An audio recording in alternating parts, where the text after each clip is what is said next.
Yeah. Hey, can you hear me? Great. Good afternoon, everyone. Thank you very much for having us. Thank you very much for coming. My name is Carlos. I'm one of Embat's founders and co-CEO. I'm very excited to be back in Berlin. Berlin once was my home. I spent a year living here in Berlin. Very excited to see our franchise grow here, and very excited to see you all here with us. So I'm gonna be very brief, because obviously Marcos knows much more than I do about AI, but we internally are spending a lot of time in AI, right? And AI is not easy in the finance function. Marcos said LLMs are undeterministic.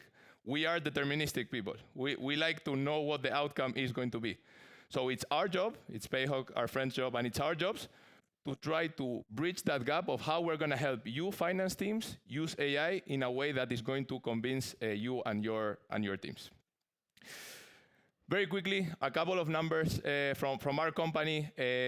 We are around 300 corporate clients around the world. We have 3 local offices. We operate in Germany, we operate in Spain, and we operate in the UK as well. We've been operating for almost 5 years now.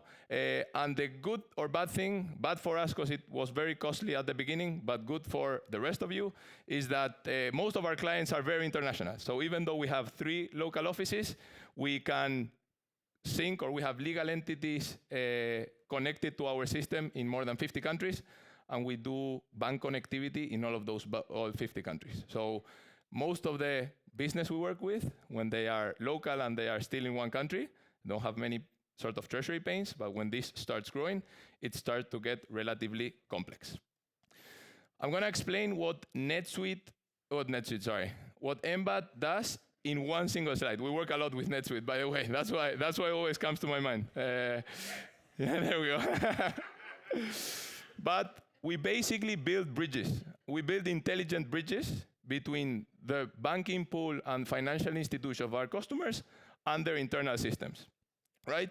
I'm sure all of you have teams internally that spend hours trying to find what your cash position is if you work with 3, 4, 5 different banks. There are companies probably that spend also a lot of time trying to figure out what your debt position is, or how much inflows or outflows I had lately in my systems, right? All of that goes to an Excel file, it's manual, it's with banks. The data is not in a single place and it's not harmonized.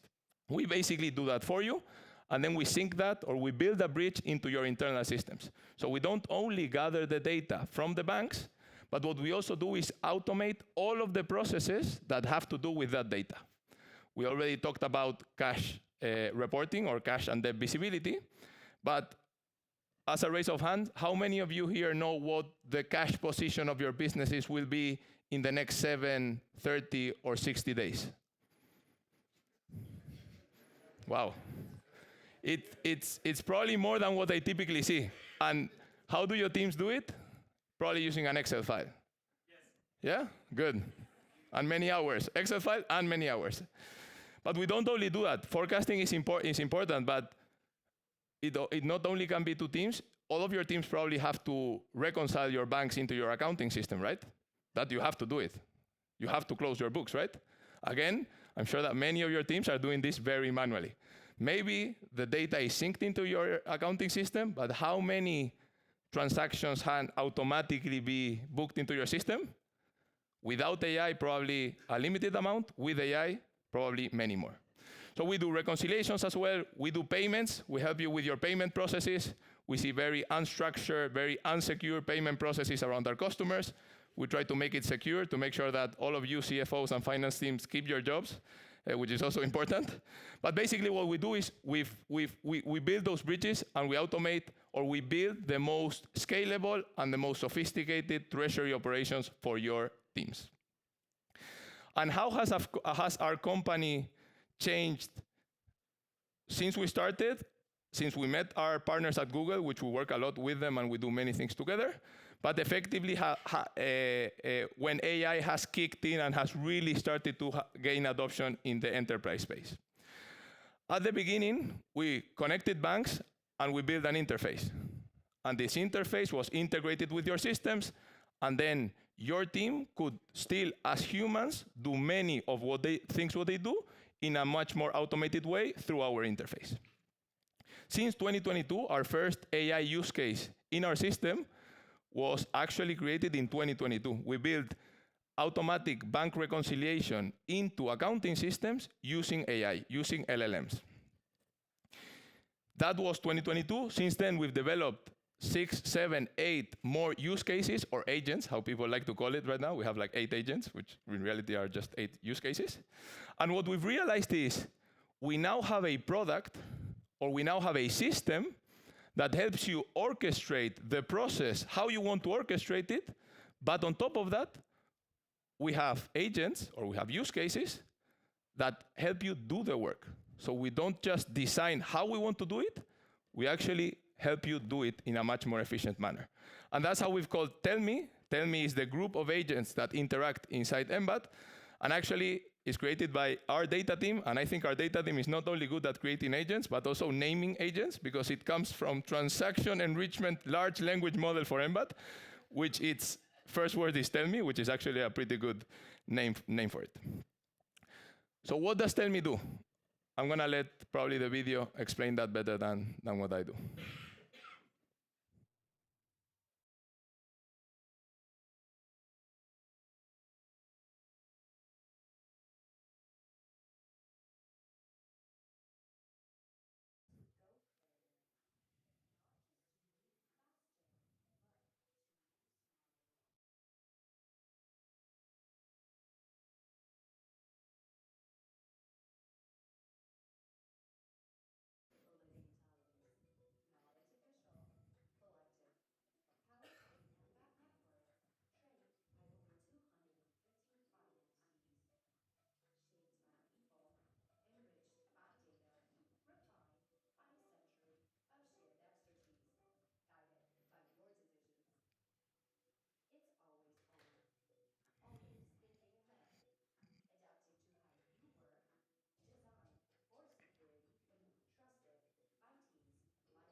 Great, so definitely many use cases. I think that we can all represent ourselves with what we see there.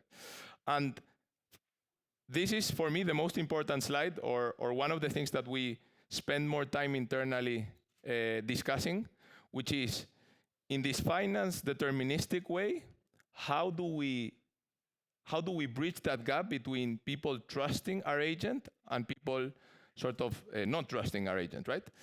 And here what we've gone is to the most primary way of communication between two people, which is basically how finance teams, or how people within finance teams interact between each other, right? That's why TellMe helps you in 3 different ways, or interacts with you in 3 different ways. First way is our silent mode, right? What does silent mode mean? Is exactly when a new analyst comes into your team, or someone junior comes into your team, first, second, third day, you teach them what tasks they have to perform on their day-to-day, and there's a point in time where you gain trust in the task, and you leave them do that without your supervision, right? These are typically tasks that are very routine, that are very well guardrailed, and that is very easy to verify in the end solution that the task has been completed.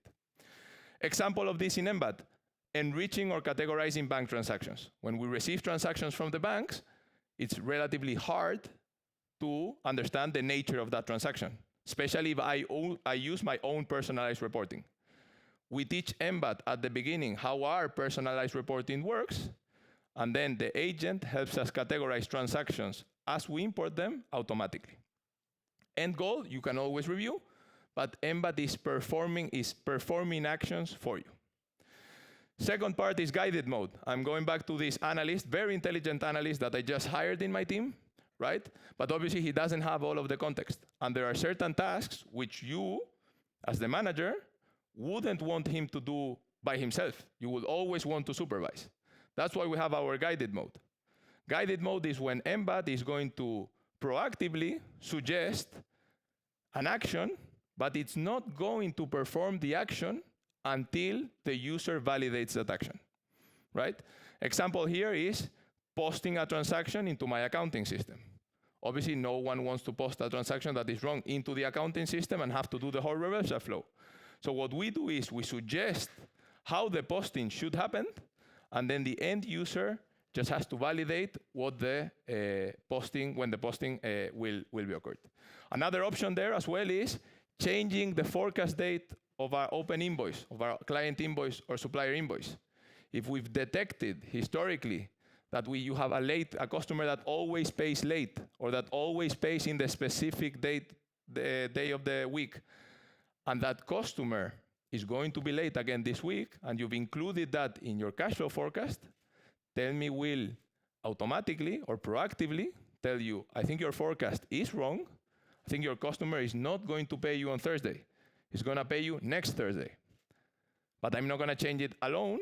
I'm going to change it once you approve my action, basically. And the last thing is our ask mode, which is the other way around. Is whenever I want TellMe to do an action which he has no context or which I proactively want him to do. In our case, a couple of examples of this is when I have a report, I have a dashboard, and I want to get extra information of the data I see in that dashboard. Or if I have a banking pool and I want TellMe to suggest what the right cash allocation is for my banking pool. He's not going to be able to do it alone, but he's going to definitely help us do it going forward. And just to finish, a couple of examples of in the different functions how TellMe can help you. How can it help you manage my liquidity better? I already talked about this. Our system injects transactions. Our system injects forecasts from other systems. Sometimes those transactions and forecasts are not enriched. I don't have enough data included there for it to be useful. TellMe gets the context from previous transactions, previous forecasts, and can enrich that information automatically for you. Secondly, on liquidity management, when our banking pool starts to expand, it's very easy to fall into unoptimized liquidity positions. You have too much cash surplus in one account, you have overdraft facilities drawn on other account or other entity. TellMe can help you, and we're working right now on this, to help you balance or to help you find the right cash allocation across all your bank accounts and financial products. How can it help me forecast treasury better? I don't know if this is applicable because only 2 people actually knew the forecast, so probably first we should get more forecast running. But again, we as humans, it's very hard with the amount of information we need to build a proper forecast. It's very hard to review every single forecast. It's very hard with the amount of information we need to build a proper forecast. It's very hard to review every single forecast. If I have 200 customers paying me this week, it's impossible for me as a human to determine that probably there are going to be customers within those 200 that are not going to pay me this week. And this is what TellMe, processing all of that data, can help you do for you. So this is not just helping you build forecasts more automatically, which it can help you, is being better at forecasting. Is before sending that forecast to my CFO or to my management team, which I've revised, having a partner next to me that does the extra level of supervision or revision and can really make my forecast 95, 97% accurate from my current levels. On the accounting and the booking process, again, we receive many transactions similar to the categorization problem. Those transactions sometimes are directly booked to a GL account, sometimes settle certain open documents. There are many different cases. And most of you probably inside your teams have many use cases that are not easily rule automated because they are very specific for your business. But probably if you bring a new accountant and you explain them, you give them context for 2, 3, 4 days, the 5th day he's probably going to be able to perform those more complex booking entries, right? This is exactly what TellMe will do for you without having to teach them or without having to give that context. The context is going to be obtained through reinforcing learning of what the user does in the platform. So at the beginning, similar to what you do with an analyst, you have to teach them. You have to tell him, this is not how I do things, this is how I do complex things, but he's gonna learn from that, and whenever those situations occur again, it will be able to automatically perform those actions for you. And finally, and I think Marcos was talking more about the B2C payment process before, but we are also including TellMe in the payments process. Obviously, big warning, payments, everyone knows it's a very critical process, right? But how many of you have data or are missing, have incorrect or missing beneficiary data that is slowing down your processes? How many times I'm copy-pasting data to send a payment and the data I've copied is incorrect and the whole payment is rejected? We're helping with TellMe add a validation and a sanitization layer to data prior to sending that to the bank to try to identify errors before those are executed. And secondly, also preparing those batches manually. Always hard. They typically follow the same pattern, but they typically require context. So another thing we are working on is also preparing batches automatically. So I've tried to keep nice and short. This is what basically we are working on for TellMe. Very excited again to be here. And if you really want to join us and continue to build those AI agents to make all your treasury teams much more productive, super happy to have a chat later. Thank you very much.